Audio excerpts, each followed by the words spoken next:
the downsides of having like the modern trainer now, what do you think would be, I guess, the caveat to, I don't know, it's almost like an entitled attitude. You start a new trainer, they're like, I want to have 50 sessions a week by a month.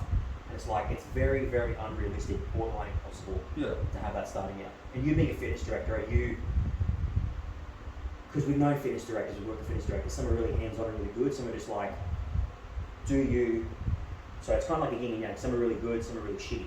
Are you there if I need you? Are you sort of like, I'm here, talk to me when you need to, but I'm not going to hold your hand? No, so mine are, I'm like, my door's open anytime. You can text me if you want advice. Like, if you want to ask me how to do something, I catch up with mine. I'm going to talk to like the long-term trainers. They'll come and ask me for advice on how to expand and all that type of stuff. My thing is like, I'll literally tell you what you need to do, but I ain't doing it for you. Yeah, for sure. Because the problem comes when, you know, like, oh, you know, like, I'll show you how to do it, like, we'll do it together and whatever else. Like, it gets to the point where they're like, oh, well, every time I need something, I'll just go and ask old mate. He'll do it for me, And it's like, okay, you know, I'll do that for you, but I want to cut your business. Yeah, well, like we were saying before, like, you know, it's that whole, they learn nothing. Because if I go, like, I've had someone, I literally say, literally do these 5 things every day for the next week, we'll catch up again, and then just do these 5 things, and we'll catch up in a week.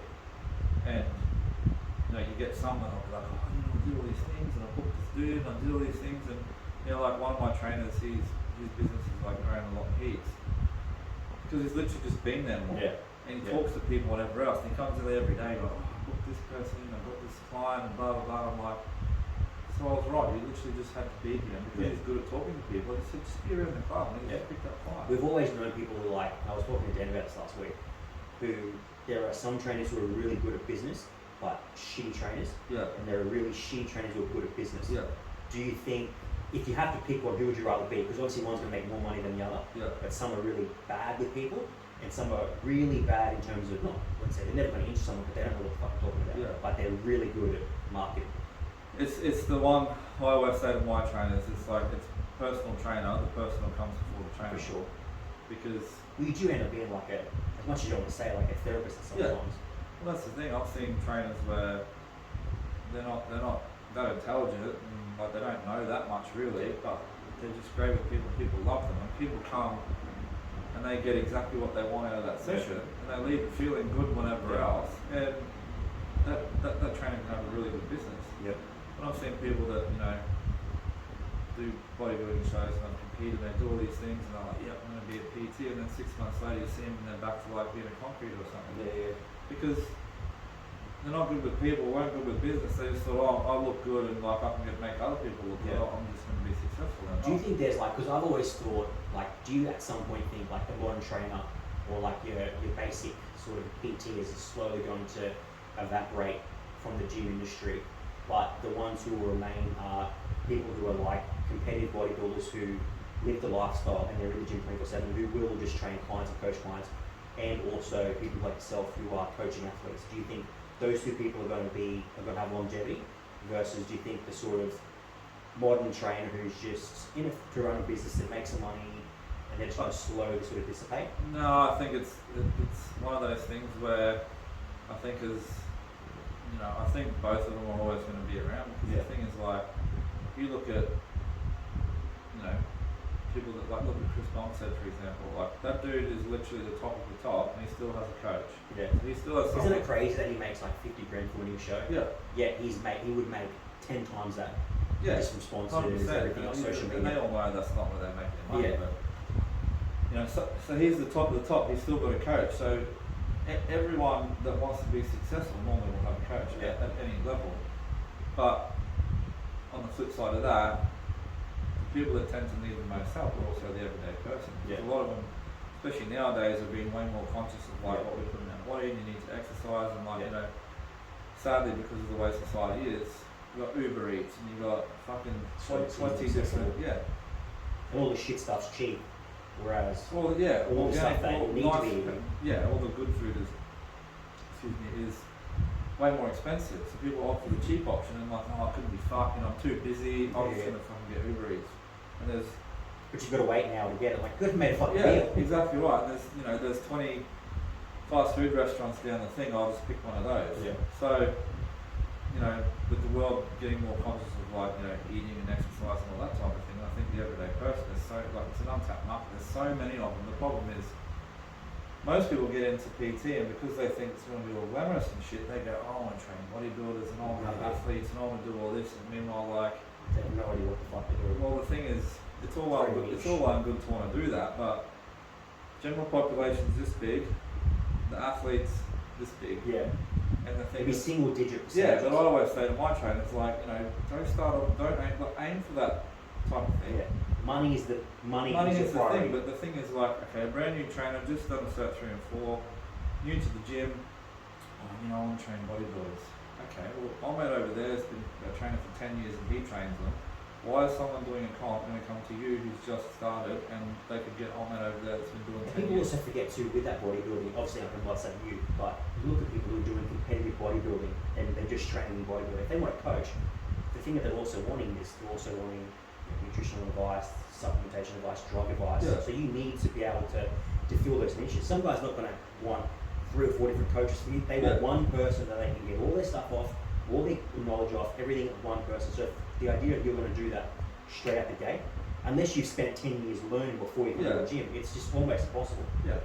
And the thing is, I've even seen like people that do bodybuilding and like have got to that level, then become PTs, but then within 6 months they're back to their normal job again. So like that person's been there and done it, had coaches, knows exactly what to do, yet somehow they still didn't make it as a PT.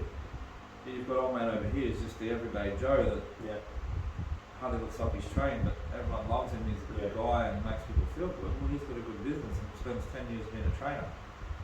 So I think, once again, like I said before, people get into the industry going, oh, I just want to train athletes. It's like, yeah, well, you've got to earn the right to train those athletes, and earn the pedigree and know all the things. A lot of And coaches also start out an athlete doing is up here. Yeah, well, that's the thing. An athlete's like, you know, they're at this level already, so your knowledge needs to be better than that, or else why come to you? Yeah. I'm not going to Because take a if you've step just back. started and you know, Yeah. you're trying to find your fit. The everyday person, like that's exactly the thing is they don't want to put in the hard yards of like having those types of clients and whatever else, and learning how to interact with people and learning how to deal with people, because You also forget too, you can have a detrimental effect on someone. If Well, you're coming into someone saying, I want to train athletes, and by some chance an athlete takes you up, they could have just wasted 6 or 12 months of their time with you, because you don't know what the fuck well, the you're other doing. thing is too, like, you know, by training general population, trainers become so much better, so much faster, because you're dealing with like all these different types of people that've got all these different issues and all walks of life, and they all have different goals. So like you're having to learn and develop your skills. When you look at someone that's like an athlete, for example, if they're doing comp prep, they're going to be tired, and they're going to be cranky, and you know they need to be doing this, and they're not. And you've got to steer them on the right direction, whatever else. That's way harder to deal with than the everyday person, like is trying to lose weight. You know, if they fall off the wagon, they're like not the end of the world, jump back on. Someone doing comp prep, they fall off the wagon for 2 weeks. Like that's a massive fucking setback, and you're the one that's got to deal with that. So it's not only the skill set side of it, it's like the level of pressure. So when that person gets on stage, they're going to go, well, I didn't look good, so it's your fault. Yeah, I think that's always been the case though. Like with certain people, like you look at like say like taking like a step back and looking at like challenges and stuff.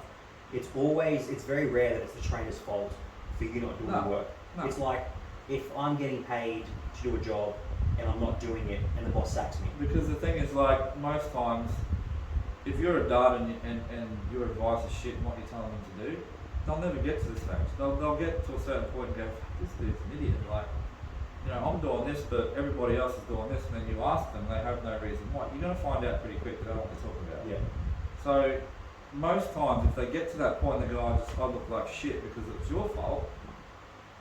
90% of the time it's not. It's because I told you to do all this shit, but then when you're by yourself, when nobody's watching you and I'm not standing there looking what you're doing, you're doing the shit you're not meant to, you're self-sabotaging, then going, no one's going to go, yeah, look, I fucked up. So listen, they'll go, oh, hang on, I paid this dude and I fucking look like shit. Yeah. Not his fault, he told you what to do and you didn't do it. And your face-to-face time throughout the week is it's a small percentage. Exactly of right. Day.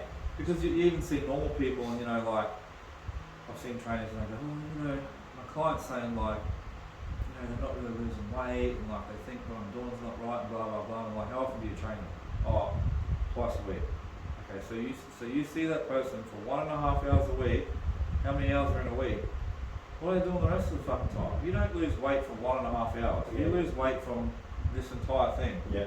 So you see them this part, but they're blaming you because they didn't lose weight over this time. It's been 1.5 hours. You ain't gonna lose shit in that time. Yeah. All the things outside of it, and that's the thing. You can give someone the best plan in the world, the best advice in the world. You can do fucking everything for them. I used to love it. If they ain't gonna do the fucking work, they ain't gonna get the results. That's why, especially with trainers, like I said before, I try not to baby them. I'll literally tell them how to do it, and I'll support them. And if they're going wrong, like I'll show them where to go right. But I ain't gonna do it for them for that exact same fucking reason. Because if they're not willing to go out and do it themselves, they're not going to get the result. It's the same as people losing weight. All those things, I'm giving you the advice. If you don't do it, it's your fault. So you got to put the onus back on them, because unless they take personal ownership of the result themselves, and they're okay, well, it's up to me to do it. Well, if you just baby them through it, it's going to be like, well, it's your fault then, because you were doing all this shit for me and I haven't lost weight, so it's your fault. I always love it. It's like, oh, what exercise do you? Oh, I walk a lot. What the fuck are you talking about? That does not count. Oh, I walk like half an hour every day and I'm not losing any weight. I'm like, you know that doesn't count. And then they want to argue with you. It's like the best one I like is, so if I have to drink 3 litres of water a day, is if I have coffee or if I have like, you know, a smoothie, is the water that I put in that, does that count? Just drink 3 litres of water. Just do, it is literally do what I'm telling you. But that's the thing, they literally want to cut corners and go, I can save this much water if I just go, hey, I'll put this much, I'm going to add that. They're going to argue with you. I'm going to add that to my 3 litres because I put water in it. Like, you're already going to lose. Because you're finding ways, once like we were talking about before, everyone wants the quickest way. So you're finding ways to get to the 3 litres because you want to add all these little extra drinks up and like, oh, you know, I'm going to drink this. Fuck, there's a little bit of water that can I add that to the thing? Like, no, drink 3 litres of fucking water because it's about the habit and the discipline. If I want this, I have to drink 3 litres a day. So you can't drink the 3 litres. If you're going to try and cut corners in just that small task, you'll cut corners in everything else and you ain't going to get the fucking result. And you learn nothing. So then all you do is ever cut corners. So then when adversity comes up, you're going to cut corners and it's never going to pan out. I always love when they try and argue with them, like, I know fuck all about cars. So when I take a car mechanic, I'm listening to what they're saying. I'm not going to be like, oh, well, actually, maybe this needs to go there. It's like, no. If I've spent years studying like human anatomy, nutrition, all this kind of shit, and you spend your 9 to 5 and sitting in an office cubicle, that's fine. But don't tell me what the fuck I'm doing. And don't tell me that I'm wrong. The best one is like, you know, what do I do for this? I'll do that. Oh yeah, but you know, my uncle fucking Joe reckons, oh, that's shit, I need to do this. Oh, what's he do? Well, no, he doesn't train or anything, but like he says, well, like, you're just listening to shit advice. Like, you ask for my opinion, you ask for my advice, this is what I'm telling you. Don't argue with it. Take it on board. If you want to go and do other research, go and do it. But don't go, oh yeah, but I'm actually this. I know, but I'm saying this. Like, this is how I know how to do it. So take the advice or leave it. Do you find the last couple of years with everything getting a bit more sensitive and stuff, and you being quite a blunt and direct person, has that changed your like approach to anything and how you talk to people? Or you're like, no, this is how it is, don't fuck around, you're overweight because of X, Y, and Z. That's how it is. So I've kept my approach the same. I think it's important because, well, I mean, I think the world's obviously getting too soft and like I hate that shit. But I also think, I say to my trainers, you need to be exactly who you are, because that authenticity is like, so people that come to me and like, I swear all the time, so like I'll swear when I talk, not at them or anything like that, it's just like, this is how I talk. So like I'll do an interview or I'll do it and I'll do the exact same thing, because I'm like, that's just who I am. So, you know, I say to my trainers, don't pretend you're somebody, you know, on social media and like you're all these things, and then because someone picks you as a trainer because of who you are. So if they see you online and go, you know, oh, you know, I'm all these things and whatever else, they go, fuck yeah, look, that dude sounds like he's for me. Then they rock up and you're not like that. They're going to go, hang on a minute, this fucking guy's not at all who I thought he was.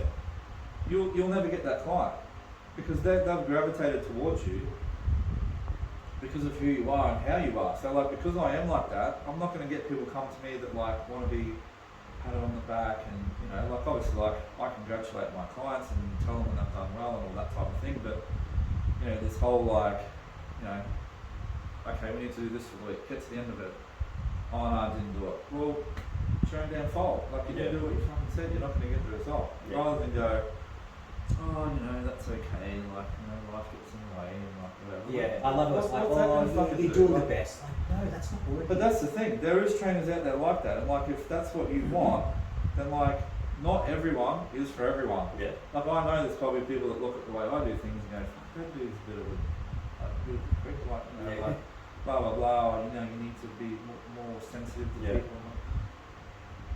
But those people that want those type of trainers, there is those type of trainers. It's like friends.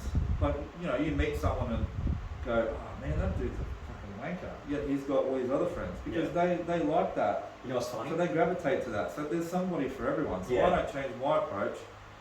Because like I try and be authentic as I can. So if someone sees me in real life and talks to me, what they saw on social media or on something else, that's exactly who I am. That's exactly what they're going to get. So whether I'm sitting in a meeting, if I'm on the street, if I'm whatever, I'm exactly the fucking same. Like, that's just who I am. So like that authenticity, I think, is something that people resonate with, because in society, like I've seen it heaps of times. I've met people online and like see them at the gym. Hey man, that dude's a fucking clown. Like he looks, they look good in real life. They pretend all these things, and like, well, even I know them, and I'll be like, oh, I'm all about the life, and I'm fucking doing this. Oh mate, I've seen him on the piss the other week. Well, he's at fucking McDonald's and whatever, but you're pretending you're something you're not. If you're gonna go on at McDonald's, just fucking tell people that. Like people with like steroids and shit. Oh, you just gotta eat clean and fucking. This is what I did. Then you've all got your fucking Timberline on your right. Yeah, you didn't do that. It's like chicks like they do these like during COVID was the fucking worst. Chicks doing like do this home booty workout. Like, mate, you're doing like 1,000 squats a day. You did not get that. You did not get that ass from doing that shitty home workout. You got that from doing fucking weights, doing it properly, and doing it for a very long time, and eating to get it. Don't pretend you got it doing this. It's like you see those ads for like the those exercise things where you just stand on it and it wobbles and shit, and there's some rip dude on there. He's like, oh, those fucking 3 a.m. you didn't like, fucking get that shit because like that. And they all look miserable. Like when you see these rollers and like, oh, do 34 exercises on this one machine, and like you see Open We're just hating life. I'm like, you don't even fucking. But he's like jacked as fuck. Yeah, you're like, dude, that dude's on at least a couple things. He's not doing that. 100%. Yeah. And that comes back to that authenticity thing. Like, don't tell people some bullshit story on, oh, if you eat like me, then you can get. No, they can't, because their body doesn't look like yours. Okay. They need a diet that works for them. Can they look good? Yes. Are they going to look like you? No, because your genetics are different. How long you've been training is different. Oh mate, here, been training for 15 years. Oh, come work with me and you can look like But he's been on 18 cycles. But you spent 15 years to get to that. They also need to spend time to get to the point that their body's different. They're going to look good, but they ain't going to look like you, and they also need to be told, you know what? This is a lifestyle thing, and it's going to take a long time. As long as you can get down with that, look at a comp prep, 6 months, and then people get to that and say, oh, I really love to look like that. That person spent 6 months or longer every fucking day to look like that. And then it's a process coming out. It's not but like they look like that. They took 6 months to look that good for fucking 12 hours. So you're telling me you want to look like that? That's what it's going to take. So like that's what goes into it. People just, they want that result. They go, oh, I can't do that. Speaking about looks and like, because people can also see certain body types, see certain people and judge. I remember because we did induction together. I remember we pulled up. I can't remember where we were at, and I remember you pulled up this when you had the white Jeep. And I saw you get out, and I was like, "What the fuck is this?" I'm like, "We're not going to the same place." And I was like, "You had like fucking like nice watch, all this shit." I'm like, drug dealer, for sure. And like we spent the next fucking 3 days, it was like you and me. I was like, "This guy's cool as shit." Do you even now get those sort of looks, or people come up to you, whether it's trainers or potential clients, when in the gym, you're like, "I want to work with this dude." Especially being like having a business outside of the gym. Do you have anyone who was like, "Oh no, I don't like what I've seen. I don't really want to." No, I think like for me, because I, live the life that I live. Like I don't really drink. I don't go out. Like I don't. There's nothing that people would go, oh, this dude's not who he says it is. Because all the shit I post, all the shit I talk about, like I read a lot and all those types of things. Like I literally do all those things. So in the gym, like probably like not so much, like because obviously like people the gyms I work at and stuff, and social media, like people know who I am or Yeah. whatever else. So surprisingly, I don't get too much of that. Like I've got clients over the years that are like, ladies in their 60s. You train predominantly females, Yeah. Yeah. Yeah. So it's more like, in that environment, I think because I'm like confident in who I am, Yeah. obviously I've got the job There's that no I've got. fakeness either. No, and that's the thing, and because I've got the position that I got, like when I first got it, and that's one good thing is like when I first got that job, I was a little bit like, what if I don't get it? Because there's been times where like some advertising stuff's come up, Yeah. like we'd never let him do that. I remember when I was told you about it, because I'm not going to say it specifically, but every 2 or 3 times a year we would do a promo and stuff, and some people would get it, and some people, the more marketable people would get it, and I somehow got into it with another trainer, and the marketing, whatever her position was, decided to tell me as if I'm not going to tell you. Yeah. She started talking about you, and was pretty much like, Christian Moore would never ever be in this kind of thing because of like what he looks like, and I'm like, fuck. Yeah. And I'm like, well, if he's allowed to work, he's good enough to be in this kind of thing. So I remember straight to you, and I was like, part of me was like, I have to tell him because I can't not tell him this. But I also know, knowing you, your reaction, you're going to go off. And I was like, I don't know if I called you, I waited till I got to talk to you. Because it is a big deal, like not a big deal, but you can market that to yourself because you're in these clips for the length of, say it's a 10-week, 12-week program, you're in these clips. Yeah. So for you to be not in them purely because of how you look, I'm like, what the fuck? But also too, no one's ever told you that. If someone said, oh, look, we can't use you purely because you've got this, even though that's shit, at least you know. Yeah. Like for you, who's applied to be on them and has been like, oh, I want to get on them, and you've been like, oh no, sorry, we've done that kind of thing. Yeah, the thing is I don't like about that is like you either use that in every scenario or none. Mm-hmm. Don't be like, you've got tattoos and look the way you do, like, we're just not going for that image and stuff like that. This is what I hate about, like, so many nightclubs go, you got head tattoos, we can't let you in. Yeah. Meanwhile, I've got, like, nice watch on, dressed nice, like... There's no, like, KKK across your knuckles, and there's then, no, then you've like... got old mate over here who's got, like, holes in his shoes and a mullet and whatever else, and I'll let this dude in and go, like, this shit's expensive. I was going to say, in fact, expensive. you spent, like, almost 40 grand. Yeah, so, like... I've got money, like I'm going to spend more money than this clown. He's pissed off his head, got a mullet and whatever. We'll let him in, but like, so you either got to stick to a standard and across the board, or just... It's weird how some places do it, like, I was going to say later on, but because I want to do something in July, I was like, I want to get like a bunch of people together, and I was like, fuck. Because we try to book places so many times, it's always like, no, I'm like, we've got to spend money. Yeah. Like, I don't understand if... Like I said, if you had like KKK or like a swastika, I get that. Or if I had like, I hate the police on my back, I get that. But when it's artwork and it's expensive, I'm not going to sit here and not drink or not spend money here.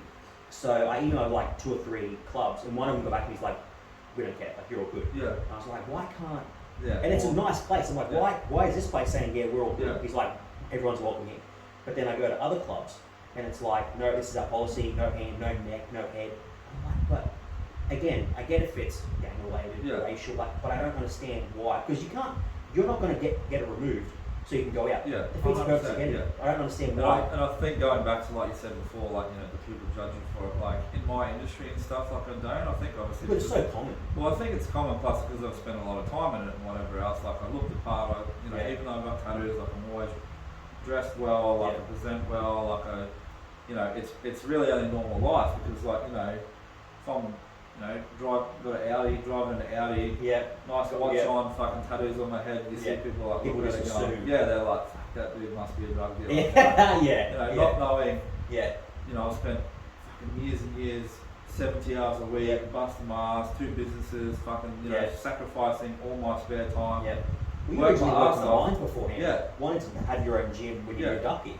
So it wasn't as if you were just dealing drugs down there. I'm trying to bring that business up here. Exactly right. So like I've worked my ass off to get where I am, but it's only really in normal life that people are like, it must be a drug dealer. Yeah, and it's very much be like I've worked my ass off.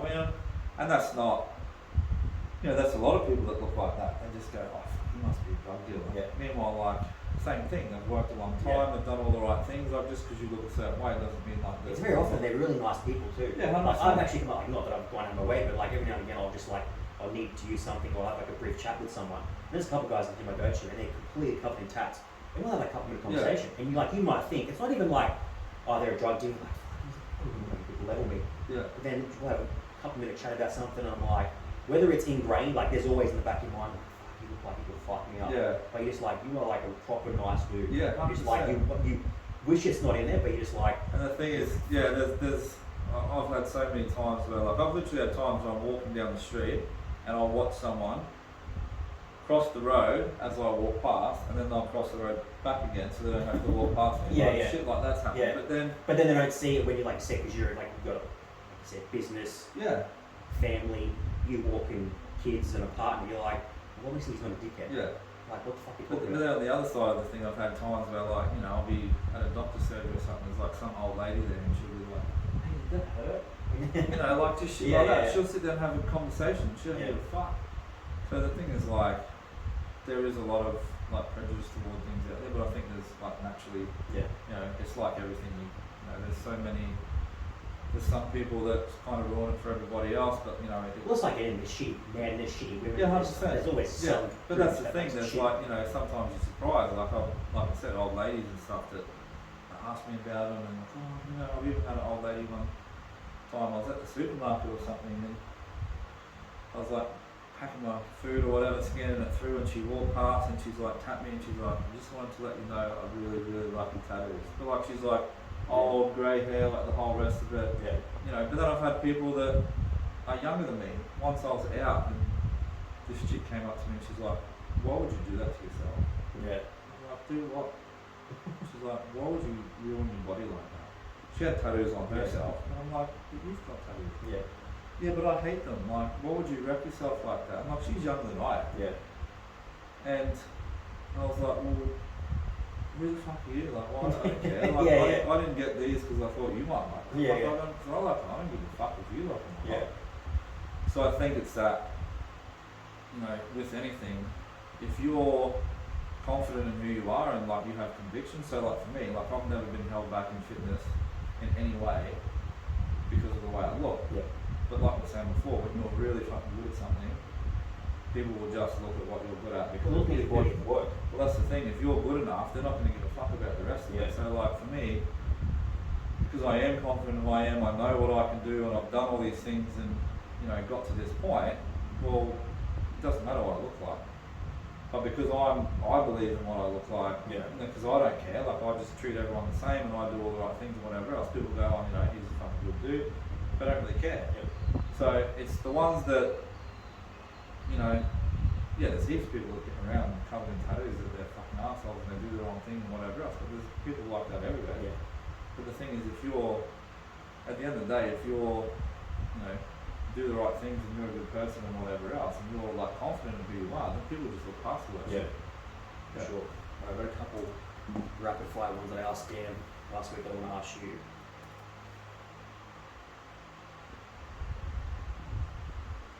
Alright, if you could have spent your lockdown time differently, would you? How would you do it? My lockdown time, probably not, because my lockdown time, like when we had that first one, I went down for 12 weeks, like I trained all my clients.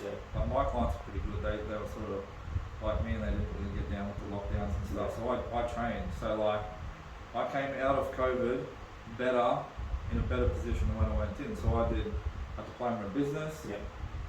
Smashed out the whole diploma in business. So if I wasn't training clients, I'd be doing the business diploma or walking the dog, or I'd like train myself or read or something like that. Like I virtually didn't watch Netflix or like do any of that shit. At the end of the day, the only thing, I mean, I wouldn't really change it. The only thing I'd do is probably even go harder than I actually did. But like all that time that I had, see the other thing is too, like once we came back from COVID, because I was in the position that I was in, like I was the first one back at the gym, setting the gyms up and all that type of stuff. So I had that to do as well. But, you know, I used all that time to basically better myself. So like, there's nothing I would do differently than what I already did. Like kids for Christian, mate. I've got two step kids, that's enough. Socks on or off for sex? Oh, fucking off all the time. Next travel destination? I really want to go to Egypt. Yeah? Yeah. Are there any restrictions on where you can go? Nah, like, you know, I've seen a lot of things. I think there's a lot of hype around, you know, if you look a certain way. Like, there's no restrictions on where I can go. Like, there might be some more because obviously I'm not vaccinated, so there's probably some places that are vaccinated that I can't go. But in terms of like tattoos and stuff like that, like there's no restrictions on that. But same thing, like I almost every airport I go to, I get stopped for a security check. Or you know, I went to New Zealand not long ago and I came back, walked through security, had a security guard come from nowhere and go, oh hey, can I have a look at your passport? I want to check your passport. And you know, where have you come from? What were you doing there? How long were you there? You know, then I went through the next security gate. Everyone's walking through. Oh, hey man, can you just come over here? We'll scan your bag and like. It's like, oh, I just picked up a kilo of coke from there to there. Yeah, 100%. Yeah, I'm that fucking stupid that I'm actually just gonna walk through here and hope you let me through. Yeah. Like, so shit like that I've got to deal with. Like it's happened like my whole fucking adult life. Basically, everywhere I fly, I'll get pinned for the security check or fucking someone asks me something. Or you know, the cops are there and they're like, oh, you know, can we just check your fucking thing or like. Yeah. Conveniently. Conveniently. Oh, it's random. It's a random check, but no one else got picked except me. We randomly pick you every time. I think the thing is with that is because I just accept that that's part of it. Like I could sit there and go, oh, fuck you, like, you know, why don't you ask him and make a big deal about it? It's until they pull the glove out and it's like, hang on a minute. I'll deal with the check-in, but I'm not dealing with that. But that's why I'm just like, it fucking sucks, but I'm like, you know what, makes my life harder if I kick on this thing and whatever else, and just like, man, answer your questions. Let me fucking go, and I'm on my way. Like, the thing is, you know, you're never going to beat the system, you got to find a way to win, and if I've got to sit here and answer old mate's questions so he fucking leaves me alone, then fucking. I remember Tate said something was along the lines of like, looking at a chessboard, and it's like, look, I'm fucked, but I want to make the best possible move. Well, that's like, it. I'm not playing, I can't play by the rules any differently. We're both playing by the same set of rules. I'm fucked, but can't win, but I just need to put myself in the best possible position. Yeah, exactly right. And the thing is, like, you know, with all the rules from governments and fucking tax laws and all these type of things, like, the system's fucking rigged. Instead of going, you know, it's fucking not fair and this and that, rather than just bitch and moan about it, find a way to play the game that you end up get the result that you want. Like, just be smarter about it, you know, and that's the same as airport security and all that type of stuff. Just play the fucking game. Like if I've got to answer your questions and make you think you're fucking doing your job and whatever else, then so be it. But then I go on my merry way and worry about the shit that I'm fucking doing. So like, no point in wasting all the time and energy on this. I know it's gonna happen. I just fucking accept it and fucking win over here. Yeah. When does B-Strap hit $1 million? When does B-Strap hit $1 million? It's one of those things where. On current projection. Current projection? Not including if you release any new items or if you do anything different, like just based off what you've got now. Look, at the end of the day, we kind of don't look at it, like obviously we look at monetary value and stuff like that, but our thing is, you know, we never got in it to be millionaires next week and fucking be off on the yacht all day. Like the thing is for us, if we were earning $1 million a year, we'd still be doing the same shit. We'd still be going to work every day. We'd still be bringing out new products and trying to expand and all that type of stuff. So I think for us, we look at our milestones in terms of like, you know, although obviously you need to, the thing is, so many people are like, you know, I don't do it for the money. It's so bullshit. Because when you're getting paid, you're not going, oh no, have the I'm money, I'll just give you I'll just give you the product because I don't really care about the money. Free. You fucking do, we all do. Yeah. And, you know, it's annoying when people go, oh, you don't really care, I don't do it for I'm a good bloke, but I also like nice things. Like, everyone does it, and that's fine. The thing is, like, we've got this whole stigma around, oh, you know, if you want to earn good money or if you want to be rich, like, you're fucking greedy. Like, that's the thing, if you want to be fucking rich, then, like, you know, all power to you, because the thing is, it drives you and it makes you want to be better, and the thing is, at the end of the day, people don't want to be rich, they just want to have enough money that they can do whatever the fuck they want. So if I decide to give it away, that's my prerogative. Exactly right, but like when you're wealthy, you can do things that you can't when you're, and that's the thing, even if you want to help the world, you can't do it when you're fucking poor. Who are you going to help? No one. If you're a millionaire, you can donate money, you can start a charity, you can do all these things. So rich people have, or wealthy people have means and disposal to be able to help people. So this whole like, oh, don't do it for the money. Well, if you don't do it for the money, you're never going to help fucking anybody. So for us, we more look at like milestones and stuff. So for example, at the moment we're looking at trying to get into the US market. So for us, it's like, you know, we've got the next strap coming out, then we've got IFBB shows, then we're flying down to Melbourne to see Simon from Watson Gym Equipment. You know, then by mid-year we're going to try and get into the US market, then we want to get into like the UK market. So for us, it's it's not necessarily like a dollar value. We look at like, okay, Exposure. when can we be in the US? Then when can we be here? Then Which will all later translate to which will translate to money. So I think if you're, you need to be driven by money in a sense that, like, if you don't care about the money, you'll never be successful, because you can go, I don't care about the money. Well, okay, if you're not making any, then you're not going to care. Yeah, exactly. You're not going to miss what you don't have. Well, your business goes fucking nowhere, because you're not making any money, but you just keep doing the same shit that's not working. Because you're not. The money is basically just proof that what you're doing is fucking working. Otherwise, just do the shit for free. Yeah.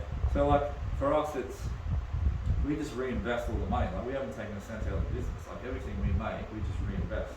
So even if we got to $1 million, we'd expand into other countries. We'd open up a warehouse where we can make the straps ourselves. Like, we do all these things. So, for us, we want to be at that point where we're, in multiple countries. We're going to different places to try and expand and all that type of thing. Like, we're sort of aiming by, in the next 12 months, 18 months, sort of by mid next year, end of next year, like, we're at that point that we're in multiple countries. We do nothing but bootstrap. Like, we're basically at that point where we're we're in all these places, we're making all this money, but we want to, like, how can we turn that into more and expand and grow and all those types of things. So, it's more that we obviously have that end goal in sight, but we try and tend to focus on just the next thing. Because if you go, it's like anything, it's like losing weight. If you go, I want to lose 20 kilos, if you go, fuck, I need to lose 20 kilos, that's like a lot of work. Just focus on today. Okay, today I need to drink 3 liters of water, I need to go to the gym, I need to stick to my calories. Just focus on that shit. Do that one day. Okay, that's easy. Okay, well then tomorrow, just do that one day again. Oh, that's fucking easy.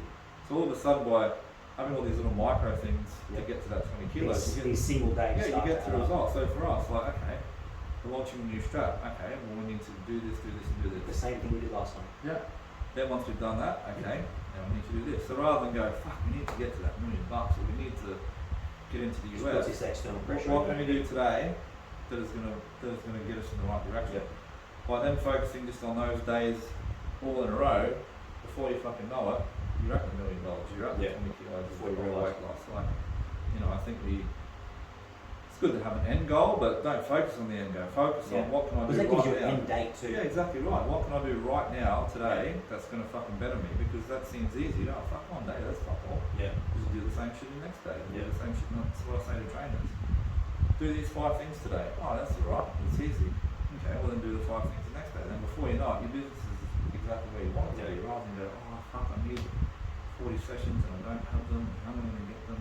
Just do the fucking small things today. Compound that, and then you get the result. What's the best conspiracy you've heard, especially in the last few years?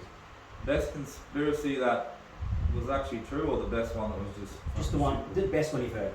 It could be true, it could be bullshit. I don't know, because the thing is with conspiracies is fucking most of the time they turn out to be true. Look, I watch a lot of stuff on documentaries on, like, the universe and ancient civilizations, and I think there's more and more, especially in terms of, like, where human beings are and where we've come from.